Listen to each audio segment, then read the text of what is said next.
चोरी की हमारे यहाँ, हमारे गंगवाल ज्वेलर्स की शान पे उसने कीचड़ उछाला।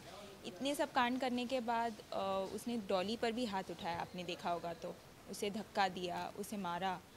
तो इतने फिज़िकल अब्यूज़ और मेंटल हरासमेंट के बाद डॉली एकदम टूट चुकी थी। वो बहुत ज़्यादा निराश हो गई थी, ज़िंदगी से हार चुकी थी। बट देन कभी भी लाइफ में उसने पीछे मुड़ के देखा नहीं, कभी भी ऐसा नहीं पॉइंट आया कि वो हार गई। डॉली एक ऐसा कैरेक्टर है जो I am very fortunate to play कि अगर उसकी लाइफ में कितनी भी निराशा हो, कितना भी दुख हो, कितना भी दर्द हो, वो सह के भी वो उसमें से उभर कर आती है। So she is very strong. और वो उभर कर आई, उसने सुमित को जवाब दिया, जेल भिजवाया। और उसने ये स्टैंड लिया कि मैं सुमित के साथ नहीं रहूँगी, मैं उसके अत्याचार नहीं सहूँगी। सो बहुत स्ट्रॉन्ग कैरेक्टर है और बहुत स्ट्रॉन्ग और स्ट्रेंथ पोर्ट्रे करता है ये कैरेक्टर। तो बहुत मज़ा आया प्ले करने में भी। और सेकेंडली जो दुख के बादल थे अब थोड़े थोड़े झड़ने लगे हैं। डॉली माँ बनने वाली है ये पता चला है, पर सौरव जो है वो एक खुशी की किरण बनकर आया है डॉली की ज़िंदगी में। और वो खूब समझता है डॉली को, उसका ख्याल रखता है। एंड अभी ऐसे दिखा रहे हैं कि सौरव सच में मेरी इतनी केयर और कदर करता है कि डॉली खुद उसके साथ काम करने के लिए तैयार हो जाती है। और आगे आप देखिए क्या होता है। कहीं ना कहीं डॉली अकेलापन महसूस करे तो क्या सुमित को लाने में मदद करेगी? जैसे घर वाले ने बोला कि सुमित को लाया जाएगा, जी सोच है नहीं। लाने की, तो क्या? जैसे कि आप देखेंगे कि दादाजी ने मुझसे पूछा है कि क्या मैं सुमित को माफ़ करके उसे घर में वापस लाना चाहती हूँ, तो मैंने साफ मना कर दिया है। क्योंकि मैंने बहुत सह लिया, डॉली ने बहुत सह लिया। और अब डॉली और सहना नहीं चाहती, क्योंकि उसे पता है सुमित के आंसू मगरमच्छ के आंसू है, वो कभी बदलने नहीं वाले, वो वापस कोई ना कोई साजिश करेगा ज़रूर। तो सुमित पे वापस भरोसा करके वो अपने आप को वापस धोखा नहीं देना चाहती है। तो इसीलिए वो सुमित को तो बिल्कुल माफ़ नहीं करेंगी, क्योंकि वो उसने कह दिया है कि मैं उससे कभी माफ़ नहीं करूँगी।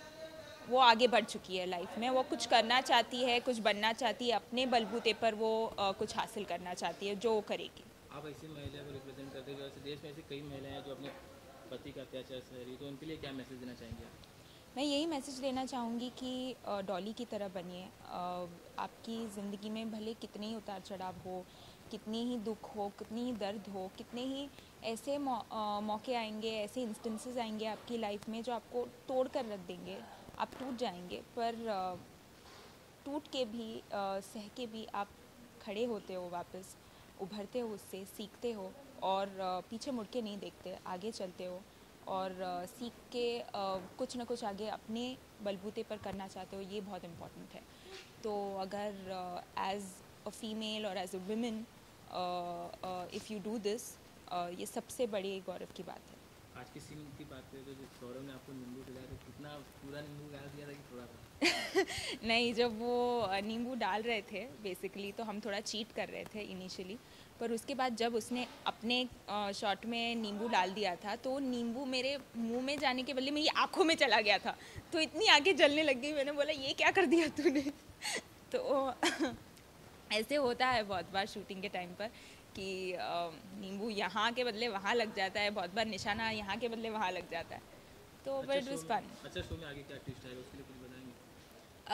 आगे यही ट्विस्ट अभी आएगा कि कैसे डॉली की लाइफ का एक नया चैप्टर खुलेगा। कोई आएगा उसकी ज़िंदगी में, सौरभ जो है उसकी ज़िंदगी में आकर कैसे उसकी ज़िंदगी बदल के रख देगा।